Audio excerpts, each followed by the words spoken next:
Have you gotten to a place in your blended family where your adult stepchild has cut you off? This video is for you. Hi, we are Mike and Brenda Baker, and today we're talking about when adult stepchilds cut you off, and we're gonna share with you the things that no one else is gonna tell you. So, that obviously happens a lot. You get cut off by your adult stepkid. We want to talk about the what's and the whys and the things that nobody really wants to come forward about. You get a lot of counselors that want to come out and touch all the touchy-feely stuff, but really it's very basic. So, first off, did you accept them in the beginning? Mm-hmm. And what do I mean by that? I mean that did you count the cost? Now, that's not a term, that's a term that used to be a big thing, all right? And it's not a term that a lot of you might be as familiar with as we are. But the point is did you count the cost? Did you, before you entered the marriage, think about the possibility of friction? Maybe there was no friction in the beginning and now there is, but did you just blow it off as it'll be fine? Did you think everything's going to get better? Did you count the cost, the potential relationship cost in the very beginning? Yeah, and what we see a lot in the comments especially is that people are always asking us what to do with adult stepkids. And what they don't realize is this started way back, okay? Way back when you got together, when they were maybe a teenager or even before that, that's when the work really had to start. That's where the foundation of your relationship with them now started. Now, if you came into the marriage and they were already adults, that's different, okay?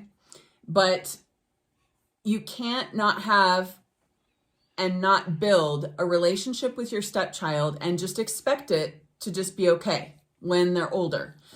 Even sometimes when you do have a relationship and you have put in the work, sometimes that relationship goes away.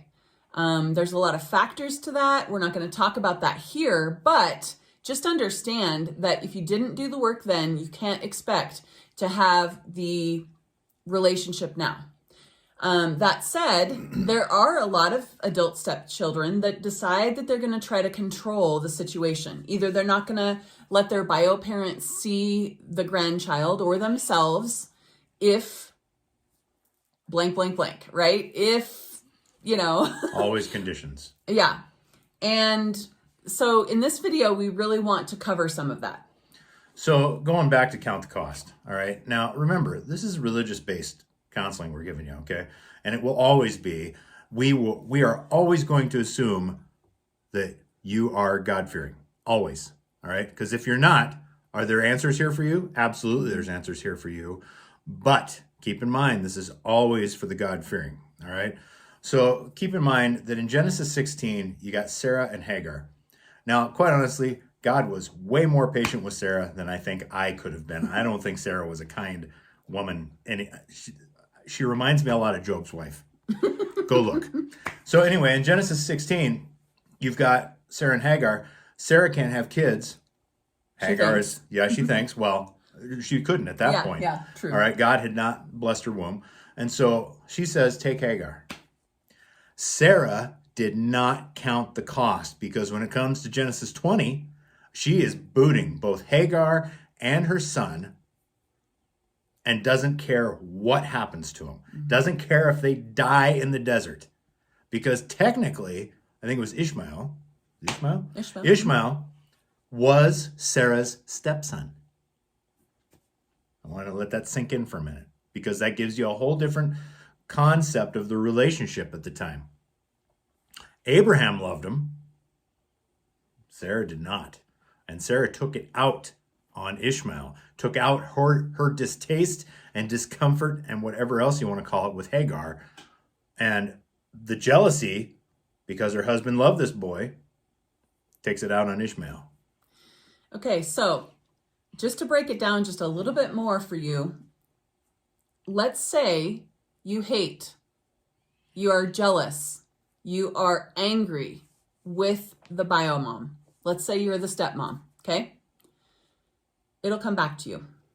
It's going to come back to you. The scripture talks about it all the time, person after person after person that had a bitter heart towards someone, and it ended in the person dying or really bad things taking place. So I want to challenge you. If you're the stepmom and you have a bad attitude about the bio mom, check yourself. This is something that I really should have done a better job with. I feel that there were things that I really tried to do. And then there were other things I was like, psh, girl, you ain't gonna control me. Yeah. Which was a bad attitude. And it did help the demise of my relationship with my 2 stepsons. It did. I'll sit here and say that. It wasn't all me though. But it will have an effect on your family in the future. So you have to be willing, if you're going to get into a blended family and you're going to marry someone who already has children, understand it's going to be hard and you can do it. God knew whatever decisions you were going to make, your spouse was going to make prior to. So he already knew that you were going to have a divorce. He knew that. Does he like divorce? Absolutely not. We have never said that. So if you want to come into our comments and say that, get out of here, because that's not what we're saying. There are places in the Bible that talk about the acceptable reasons for divorce. And side note, I will be very soon here doing a video on God, remarriage, and eldership. I've done the video before, but I'm going to redo it for this channel, so that is coming. It will be Does God Forgive Remarriage Part 2, and it will be much more in-depth. But back to the point here. So segueing into our number 2 point, which is, are you the problem or the stepkids? I want to just touch back on the first point a little bit in the fact that, have you been held accountable? I don't mean by other people, I mean by yourself. Are you honest in the fact that, in the beginning I did not count the cost, and I should have. And that part of this problem now is me. But that brings us into, is it you or is it the stepkid? Are you being short-sighted? And I love how people use the term short-sighted, because in this particular case, we're talking petty. Are you being short-sighted? Because what we do then is we're like, screw me. No, screw you. Yeah. And it never goes well. And so is the stepkid reacting, or is the stepkid overreacting? Okay, and there's a difference. It has to do with our behavior. Have we been above reproach in this? Now, quite honestly, this isn't in my notes, but I want to mention this. At some point, you as a parent, especially in a blended family situation, have to decide, do I owe my kids an apology, or my stepkids, or have I apologized enough already? All right, when you do something sincerely wrong, you don't need to continuously apologize. You need one heartfelt apology, because God expects you to move on, right? Pressing forward is the scripture, right? So if we're moving forward, we've got to leave that behind. So in pettiness, are we being petty and holding on to something, not realizing it, and possibly causing the contention that then pushes a stepkid who may not have been pushed in that direction into that direction? I'm not putting all the blame on you, because there are contentious stepkids that decide, I don't like how much time you're getting out of mom or dad, whichever spouse it is, and I'm going to take it. And I don't want you there. I don't want you a part of life. And that is unrealistic. Mm-hmm. Yeah. And so another point on that is, did you set boundaries? Were you in the beginning clear with your spouse as to, what that was going to look like in the future? Did you even think about it though? What we have found in over 20 years of working with other blended families and many other people, people tend to not be very clear about what they want. They expect you to just know, rather than having a conversation with you. So if you have done that with your spouse,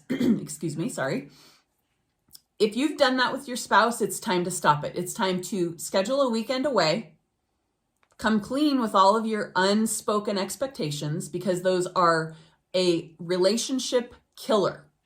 Yes. Especially ladies, your husband cannot understand what you have in your mind. No one can, but especially your husband. They're not dumb. I'm not saying anything negative about men because there isn't anything, unless, anyways. If you haven't said it, it's time. Schedule a weekend away from the kids. You and your spouse go away, have some fun things, and have some hard conversations. It's got to happen because so often relationships end because nobody wants to talk about the hard things. I actually saw something on Facebook a little while ago that I thought from one of the other couples that advises in marriage and whatnot, and it was what they said was spot on. And it said, marriage isn't about being compatible; it's about managing your incompatibility. And I was like, that is spot on, spot on. That coincides or segues right into what we're always telling you about. You have to choose each other every day. Even on the days you don't want to, the days you want to roll over and not talk to her at all, or the days you want to roll over and not talk to him at all, you have to choose each other. Have to. That is managing incompatibility. But with that, let's talk about what we need to do. Okay. Yeah. This is the part of the video you came for, right? It tells you, no one tells you this part. Okay. Now keep in mind, we're not counselors. We haven't been to college for this stuff, right? However, 29 years, successfully married, still best friends, still on top of our game with each other. Does that mean we never have problems? No, we're not saying that. All right. Do we still argue? We're married. Yes, we still argue. Okay. So I don't want to be unrealistic about it, but we have done the work. Are we compatible? By choice. We're compatible. Yes. So, but that came from a lot of work with the incompatibilities. Okay. But let's get into it. So first and foremost, the part you won't like, let's talk about the accountability. Let's talk about being an adult. This isn't fourth grade recess. I don't care if you want to throw a tantrum about what this adult stepchild is doing. Be the adult. Quit playing grade school games with your adult relationships.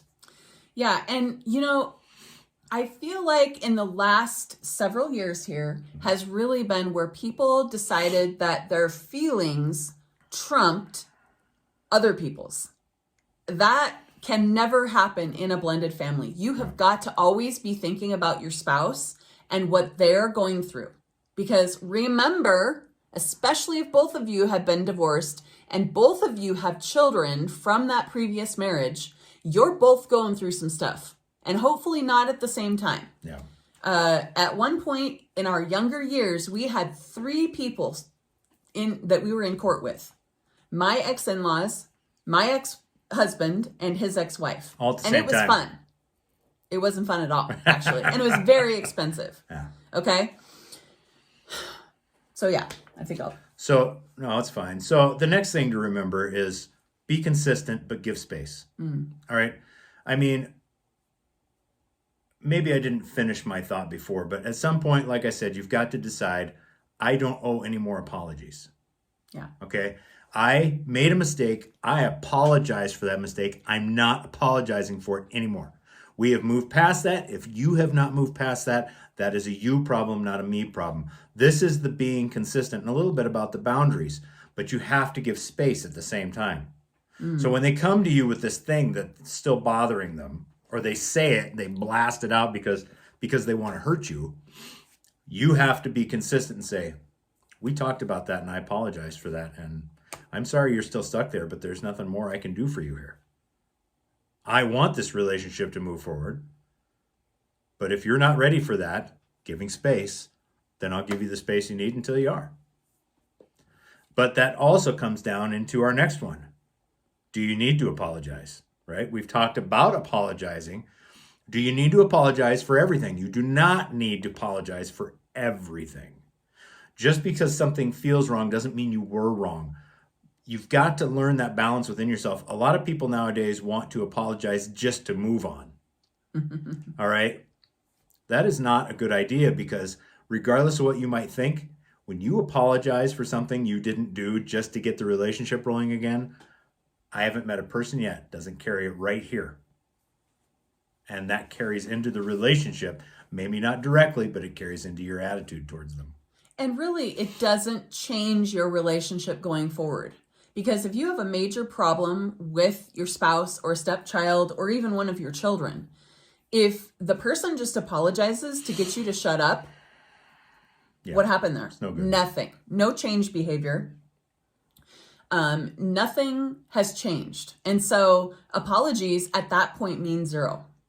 And so I would encourage you, if you've got a situation like that, apologies plus changed behaviors are true apologies. All you have to do is you have to watch people just a little bit. You can see what they actually mean. I'm letting that kind of sink in. You can actually tell if somebody's words are what they think because their actions will point it out. Yeah. All you have to do is pay attention. So with that, we're going to go into point number 4 that we have, and that is, if you are the bio parent, this is your child. It is your job to have a sit down heart to heart with that child and let them know. Let them know your boundaries. Let them know. And if you're not choosing your spouse over your child, even if there's grandchildren involved. Scripture is very adamant that Christ didn't give himself up for his children. He gave himself up for his bride. Yes. So let me harpoon this home, okay? Just because this is a remarriage and you have brought kids into this does not change the fact that the wife is the most important person in the household. It may not be their mom, it may not be their dad, okay? Because I want to make sure I include both here. Yeah. May not be, the step doesn't matter. You've heard me say it. There are 2 offices in the house. Mom, dad, and those offices are mutually held by husband, wife. Husband, wife comes before mom, dad. Those offices are no less important in a blended family than they are in a regular family. In fact, I would say in a blended family, they're even more important because firm boundaries have to be set. And I'm not talking about knocking your kids around and everything. I'm just talking about teaching them. Because the greatest gift you can give your kids, whether a first-time marriage or a remarriage, is a great marriage. That is the single best gift. Not your time, not sports activities, not school activities, not birthday activities, not great vacations, a great marriage. You give them something to look at so that when they then look for a spouse, they're looking for the same relationship you have. And they're going to look for people like you who emulate you in that relationship. And security. Security is the other reason that you want to give your kids a really good marriage. Maybe you had a really terrible marriage the first time around. Maybe you did some dumb stuff. Maybe they did. Like, whatever. We're human. Nobody expects us to be perfect, okay? Not even our kids. They can see all of our flaws. But when you give them a really good marriage, a firm foundation where you're giving to your spouse, you're doing all the things Mike just talked about, that brings security, even in adult children. So it's time. It's time for you bio parents to step up and protect your spouse from your children. Yeah. Because we see this over and over and over again, just with people on their first marriage who let their kids tell them what they're going to do. That's stupid. It never works out good. No. Anything else? Nope. Okay. Well, with that, we are going to end this section. If you're coming to our comments to, be mean, just move on. We're not interested.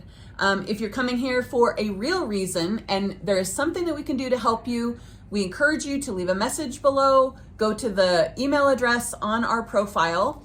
And I also want to remind you that if you haven't gotten our book yet, blendedfamilymomentum.com is where you can get it. And it's the roadmap that we wish that we would have had. And so it's super important, especially if you're struggling. So go out and get your copy today. It's also on barnesandnoble.com. So with that, we thank you so very much for being here today. We thank you for your patience and your grace while we change our format, get a little bit more punchy with you. It's not meant out of anything but love. We want to see you to have this marriage be your last marriage. So with that, we'll talk to you again soon. Bye.